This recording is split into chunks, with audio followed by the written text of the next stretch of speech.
Good morning and welcome to the Unitarian Universalist Church in Idaho Falls.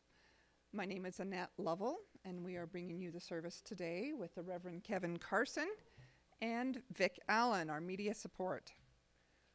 We welcome you today whether this is your first time here, and I do see some new faces, or whether you are a long-term member or friend. To all who are yearning for community, come in and be among us.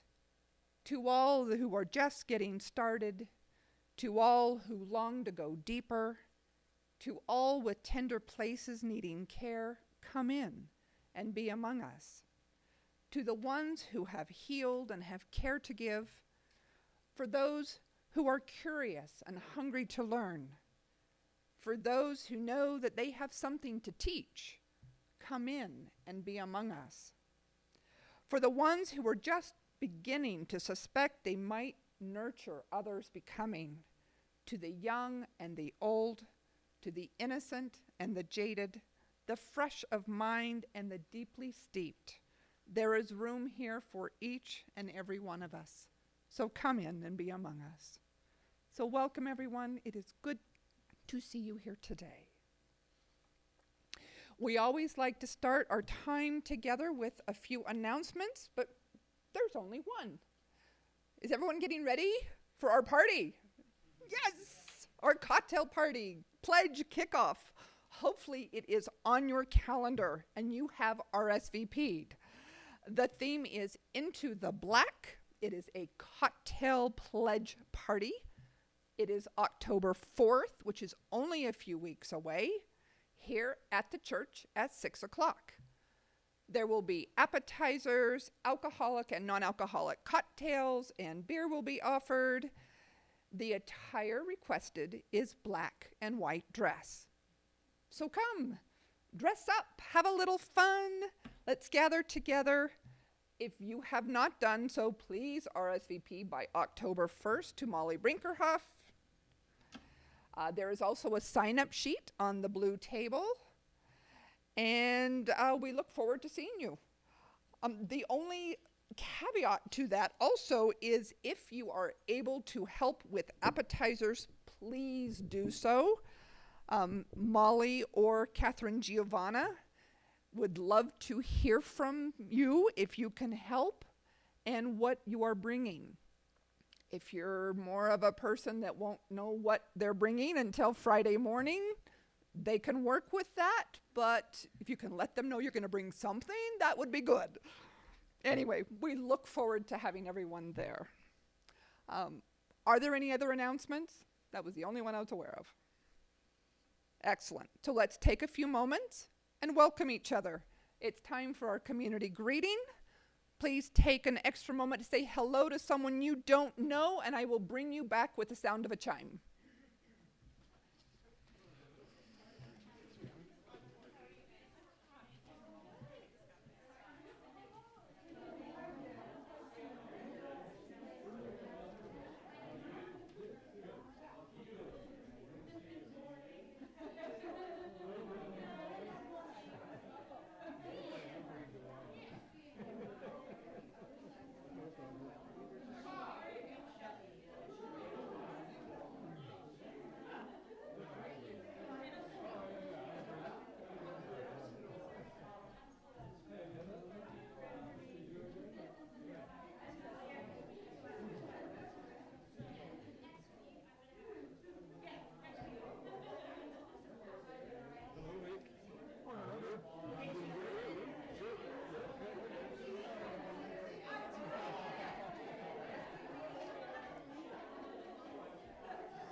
That was the chime, everyone.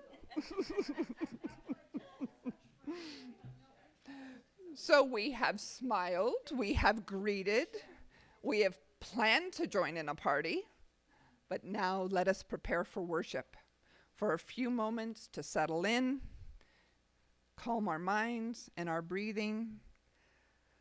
Let us breathe deeply together, and I will ring the peace bowl 3 times.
This congregation chose the words to our covenant many years ago, and we like to recite it together every week to remind us how to live its principles.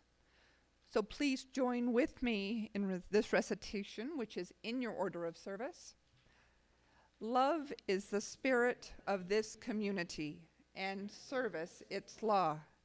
This is our great covenant, to dwell together in peace, to seek the truth in love, and to help one another. And the lighting of our chalice is another ritual which we take pretty seriously. We light a chalice before every service, every special meeting, even our community gatherings where we want to keep the sacredness about the work being done. Our chalice lighting today was written by Catherine Callahan, and she writes, "As the chalice is lit, let us come together into the sacred space we have created. Let the cares of the day fall away, and know that here is a place for quiet reflection, for a pause in our lives, for breathing into our true selves. Let what is said and felt here add richness to the dimension of our lives and our spiritual practices. We are strong together in community. We share the experience of being human. Let the warmth of the chalice lit during our time together connect us and carry us into the world."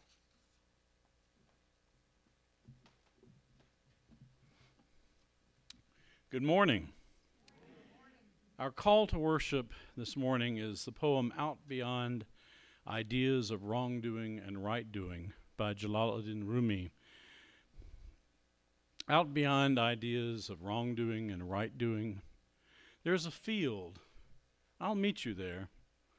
When the soul lies down in the grass, the world is too full to talk about.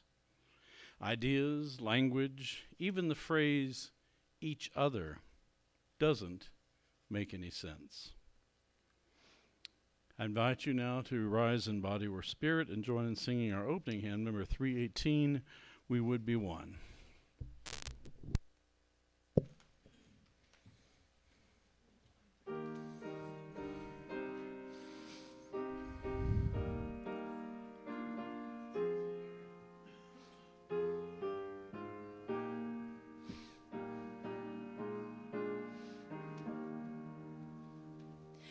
We would be one as now we join in singing our hymn of love to pledge ourselves anew to that high cause of greater understanding of who we are and what in us is true.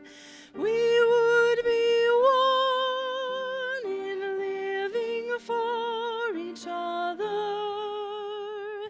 to show to all a new community. We would be one in building for tomorrow a nobler world than we have known today. We would be one in searching for that meaning which binds our hearts and points us on our way.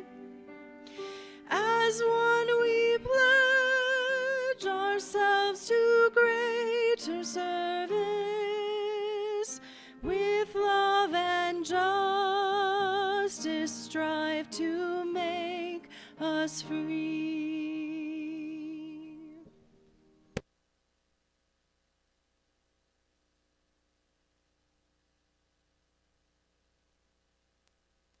This one.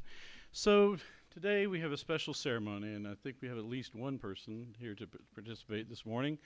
It is the blessing of the backpacks, which is something we like to do at the beginning of each school year. And if you're joining us online at home, please feel free to stop by. We have little charms, and you can pick one up any Sunday or just come by and see me. And we have plenty. I've got a pack that can make 50 more, I think. So I think we'll run out of children long before we run out of charms. So to begin, we will celebrate this beginning of a new school year, and I want to acknowledge that our ceremony was adapted from one created by the Reverend Nell Newton. So now I invite all who are students or maybe parents of students who aren't here to come forward.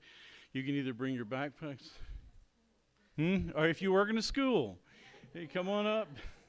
Yeah, like I said, I can give you all the... Everybody needs more blessings, I think. So we've got a few participants. That's great. And we'll start our service. Marty, you want to take over? This is the start of the new school year, and both students and teachers might be feeling many things. They might be excited or a little scared. What if no one wants to be their friend this year? What if it's just too much and I can't keep up? What if the numbers and the letters don't make any sense? What if people are mean to me? Well, I want you to know, and you at home too, that both students and teachers are thinking these things. But I also want you to know that everyone here believes that you all are an amazing person. You're an amazing person. And we are excited to watch as you learn and grow and change the world by learning and teaching one another. So to that end, we are making some promises to you. We promise to be interested in what you are learning and how you are growing. If you have trouble at school, if you are scared or worried, we are here to listen to you. We will be here all year long. So, you think you got it? Say got it. Got it. So, for the congregation, please say with me the words of affirmation and blessing that are printed in your order of service. Let you run and grab one. Yeah. You're good? All right. May these backpacks be useful to you as you start the new year. May your homework always be finished on time. May your permission notes always be signed the night before. May your textbooks not fall into a mud puddle. May your favorite pencil or pen always be easy to find. When you don't understand, may you have the courage to ask questions. And finally, may you always know that we love you. Blessed be. So before you head out to classes, if you're going upstairs, I have this tray of little charms. Please take one, and you can certainly. And if we run out, I can get some more real quick. But I think we got just enough.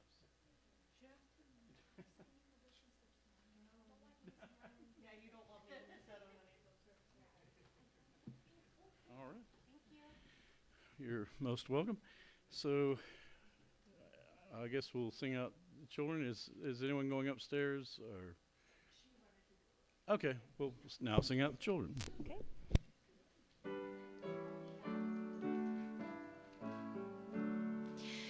As we leave this friendly place, love give light to every face. May the kindness which we learn light our hearts till we return.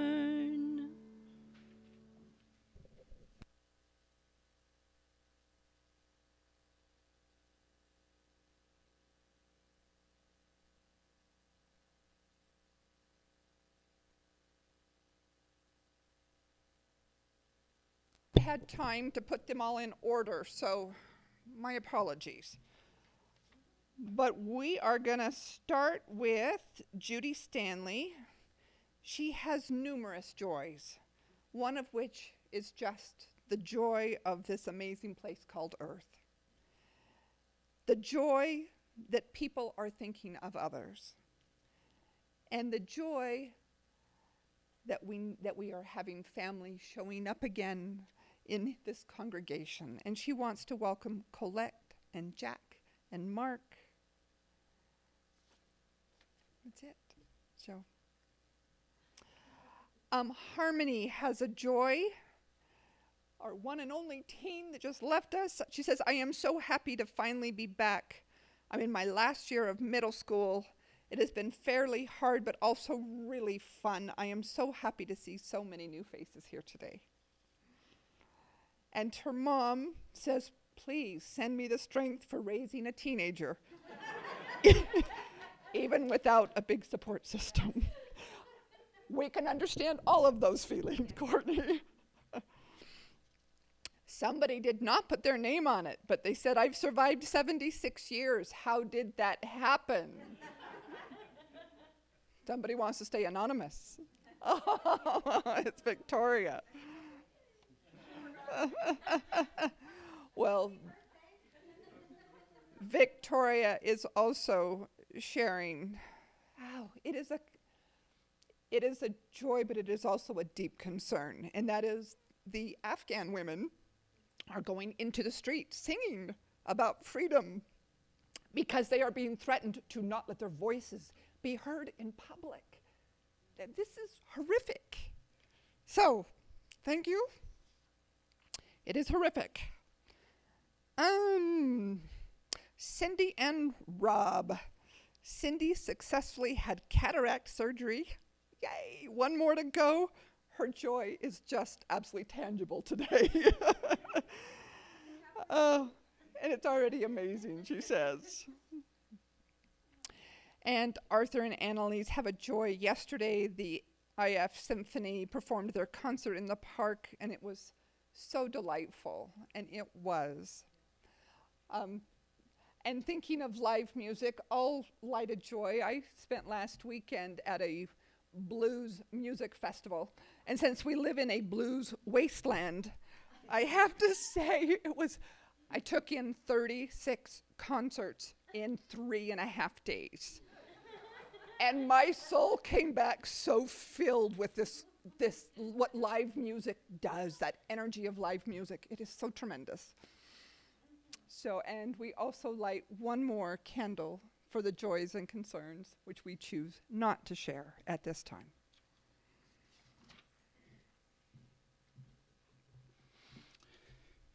Well, our reading this morning is from an article in Psychology Today titled, "The Power of Perspective Taking, How Leaning In Can Expand Our Worldview and Deepen Our Relationships," by Jocelyn Duffy. What is one thing that each and every one of us has that is unique from all others? And how can we access this awareness to deepen our relationships and expand our worldview? How we see our lives is how we live our lives.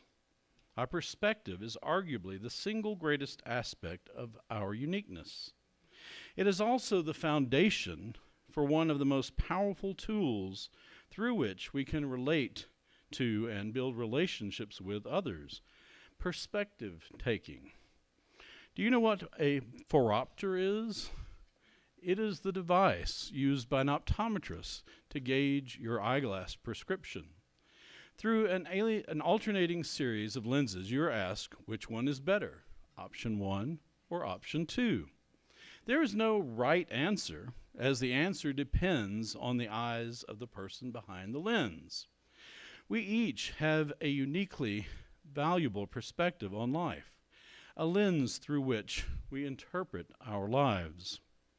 Through our perspective, we define what makes sense to us, which is differentiated from how others see and experience life. However, we don't know what we don't know, and perspective taking provides a powerful tool to expand our own perspective by learning from the way others see life. An offering to support the mission of this church will now be given and gratefully received.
I recently read an article in the September issue of Scientific American written by Amy M. Balanoff and Daniel T. Kasepka titled, "What Was It Like to Be a Dinosaur?"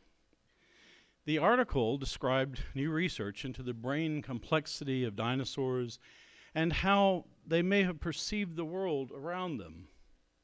Scientists have long known that the relative brain size of dinosaurs was less than that of mammals by examining rare natural endocasts, which are formed when sediment enters the spaces in fossilized skulls.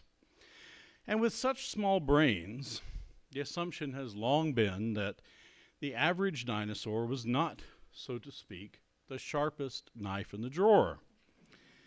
Despite their enormous size, a Stegosaurus, for example, had a brain roughly the size of a walnut, and was once thought to possess something akin to a second small brain along its spine near its rump. But paleontologists now believe this was a glycogen body, a structure that stored energy-rich glucose like we see in modern birds. There was simply not much brain to work with, even if they really did have a second rump brain. And as the authors of the article state, present-day paleontologists remain unconvinced that Stegosaurus was capable of much higher reasoning. But does this idea of higher reasoning reflect a bias based on big brain human intelligence and ways of perceiving things? Though it is difficult to reconstruct a dinosaur brain from the scant evidence. I'm sorry, got out of it. Can we even imagine what it was like to be a dinosaur or any other species when we have enough trouble just imagining the perspective of our fellow humans who think differently from us? From observations of contemporary animals, it is true that relative brain size seems to validate our assumptions about relative intelligence, but this is not the only factor. New technology is allowing researchers to study the complexity of dinosaur brain structures beyond simple cast of their brain size, and the findings suggest that dinosaurs may have been much smarter than we previously imagined, especially predatory meat-eating dinosaurs like Tyrannosaurus rex.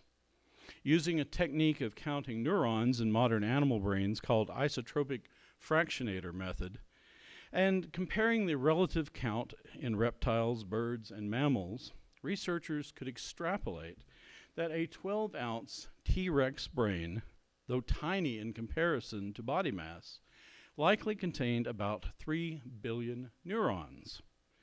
This would put it on par with that of many primates. However, how and where the neurons were organized meant that the way that a dinosaur perceived the world was probably very different than that of a primate, especially when it comes to functions like advanced planning.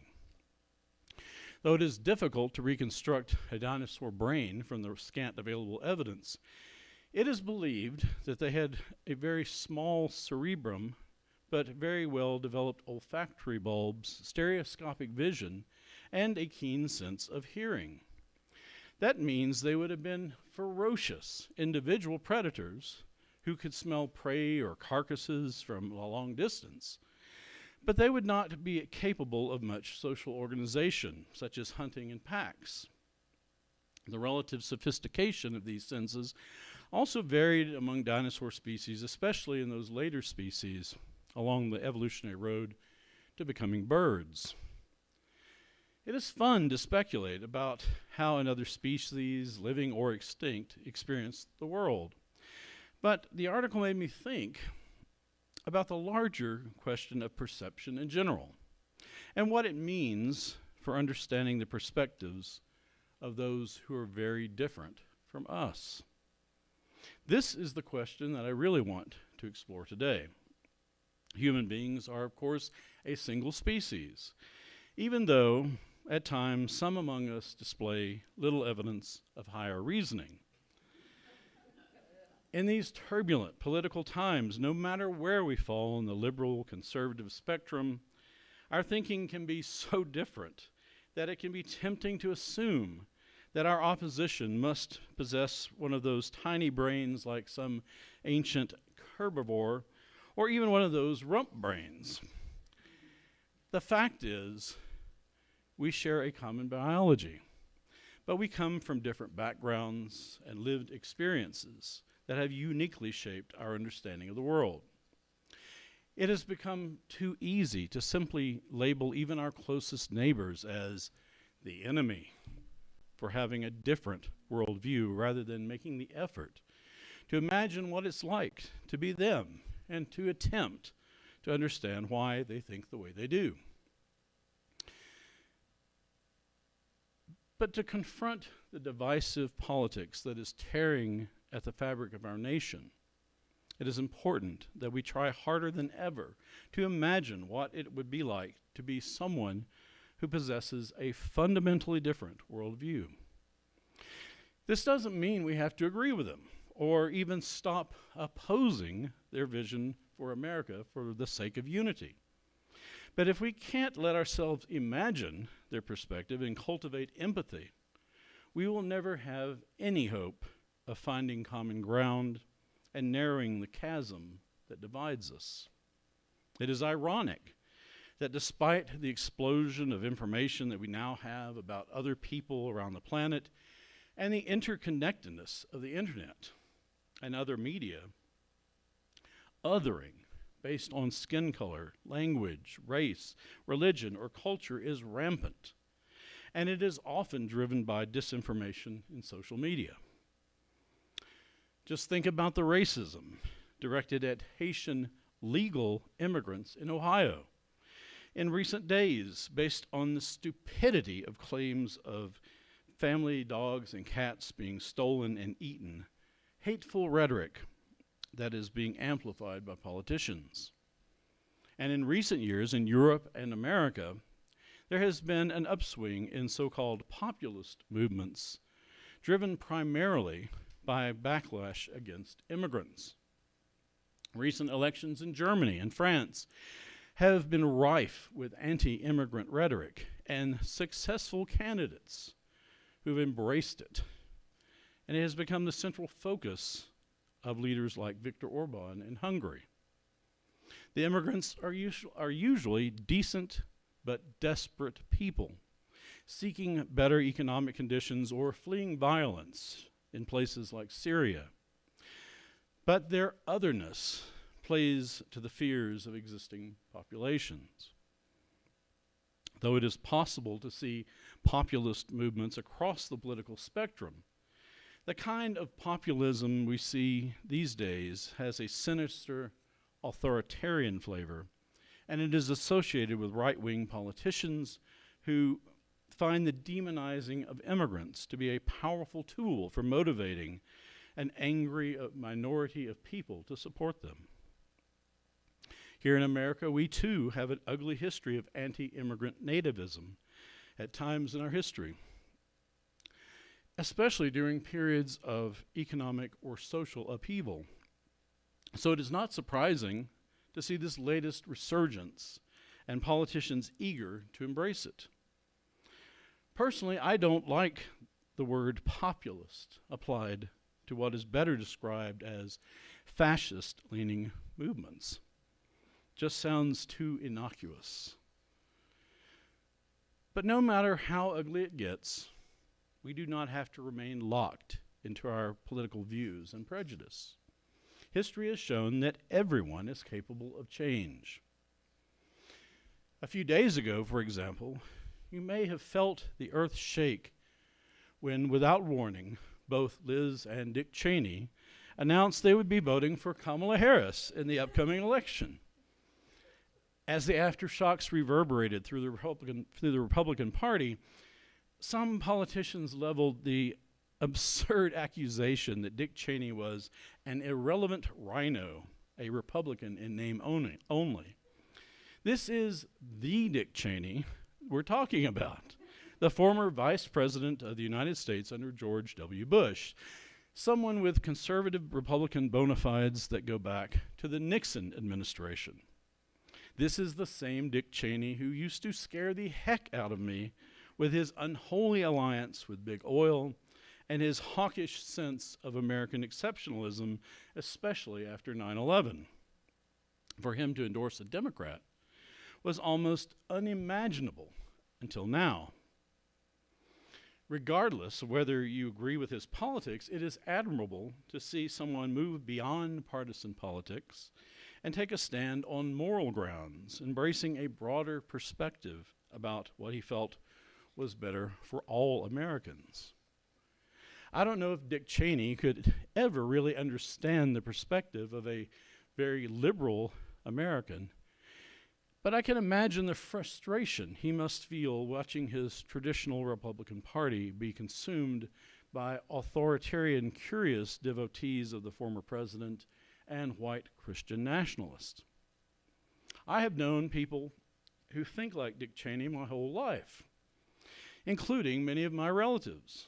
And though I have often disagreed with them, I never thought of them as evil or the enemy.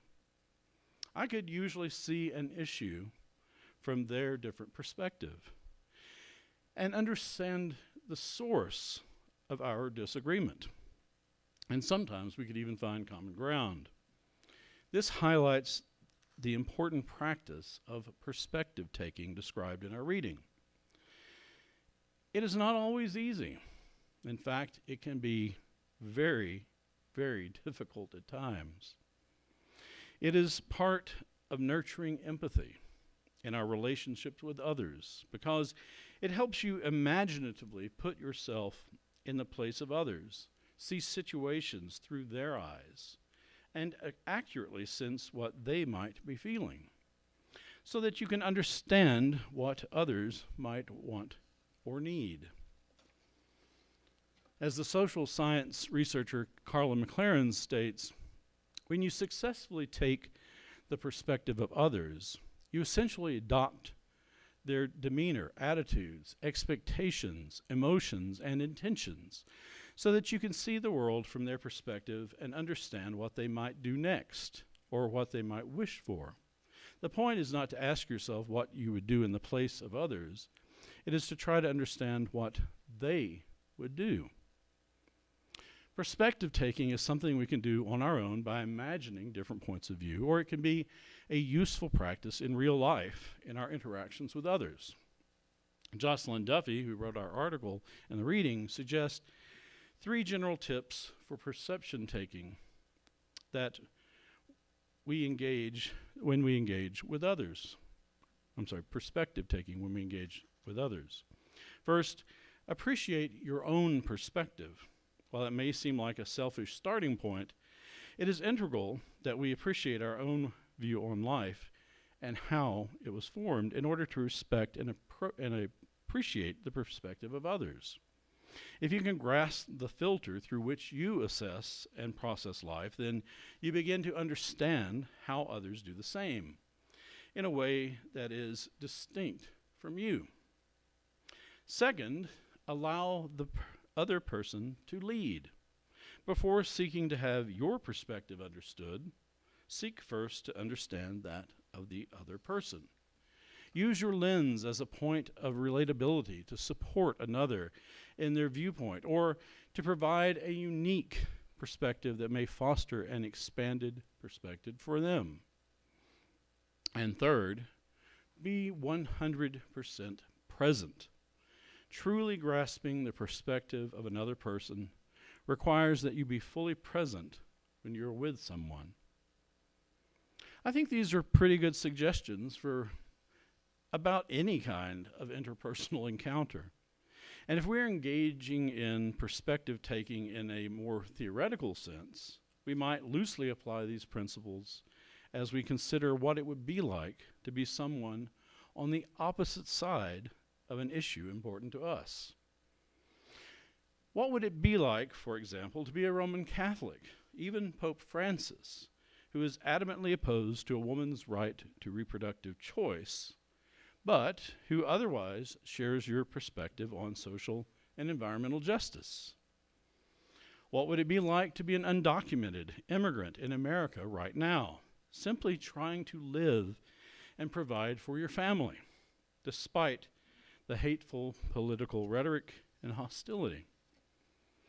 What would it be like to be someone opposed to marriage equality because the religious leaders you have been taught to obey tell you it is unbiblical or against God's plan?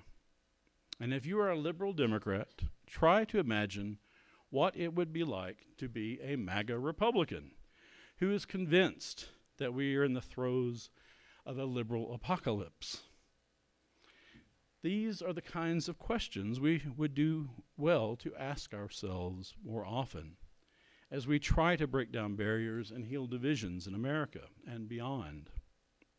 It is too easy to remain in our silos of perspective that may reinforce our positions but do little to find the essential common ground with our neighbors. Admittedly, trying to understand who we are is itself the work of a lifetime. So it can be tempting to avoid the challenge of trying to understand the perspectives of others. Research has shown, however, that there are benefits that come to us when we engage in perspective taking, including expanding our own vision of the world and developing our capacity for empathy.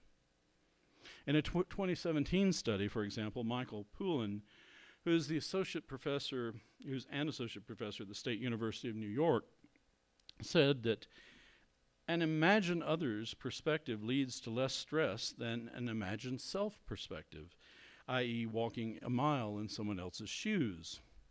You can think about another person's feelings without taking those feelings upon yourself, Poulin said. The distinction is important. Stay in your own shoes while appreciating another's visual and perceptual perspective. This sounds like very good advice, especially when we are trying to understand the perspective of someone whose ideas may seem vile or loathsome to us. There are plenty of folks in whose shoes I would never want to imagine walking a mile. But these are many of the same folks whose perspective is critically important to understand. Much of today's bigotry and hatred, for example, stems from a perception that the economy is rigged against working class people, and there is plenty of truth in that. But the wrong others are blamed as the cause of the inequality and corruption. We must understand other perspectives to make any progress and work together. In a related article I ran across in Psychology Today, Dr. David W. Johnson emphasized this as part of the process of finding common ground. He wrote, "When people disagree, there needs to be a realistic assessment of common and opposed interests and conclusions. It is often expected that each party will sacrifice some of the opposed interest so that the common benefits, concerns, advantages, and needs may be met and built upon. To obtain a realistic assessment of common and opposed interests, it is necessary to see the situation from the perspective of the other parties." Friends, it may well be the case that a creature in the far distant future will try to reconstruct the complexity of human brains and wonder what it was like to be a human, trying to understand how we managed to destroy ourselves despite our evolutionary advantages. Or maybe we will learn to develop our empathy and capacity for perspective taking in the coming generations to a degree that we transcend the pettiness our species so often exhibits. It certainly behooves us to start trying now, because there is so much potential good that can come from finding common ground and understanding. May it be so. I invite you now to rise in body or spirit once again and join in singing our closing hymn, number 8, Mother Spirit, Father Spirit.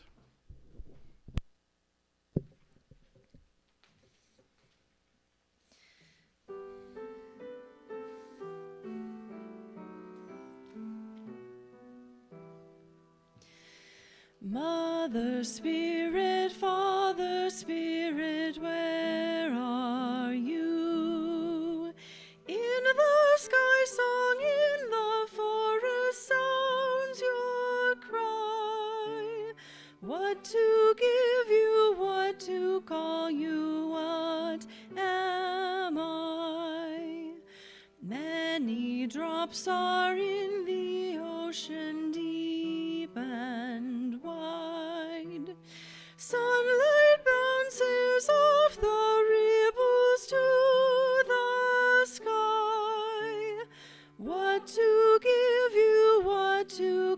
you, who am I?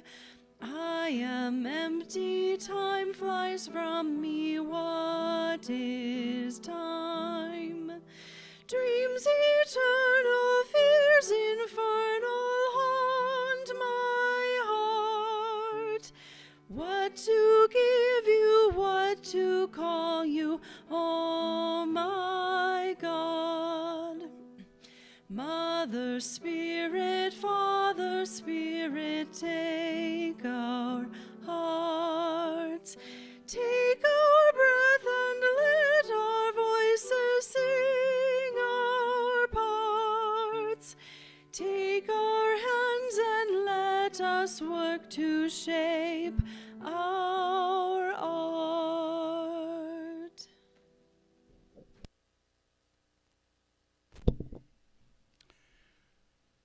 Our closing words are the poem Song for Autumn by Mary Oliver.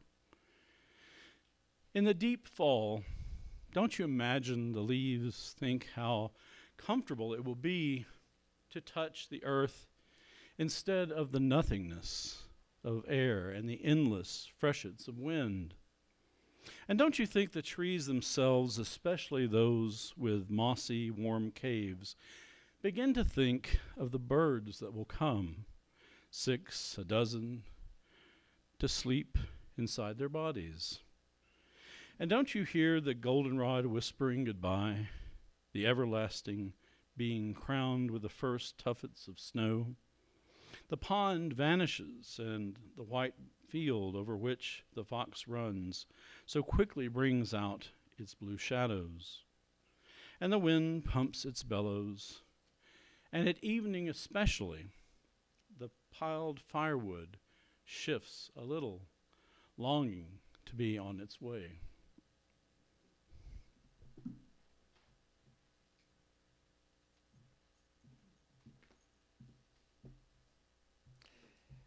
We will now extinguish our chalice with the following words. Please join me if you feel comfortable and able.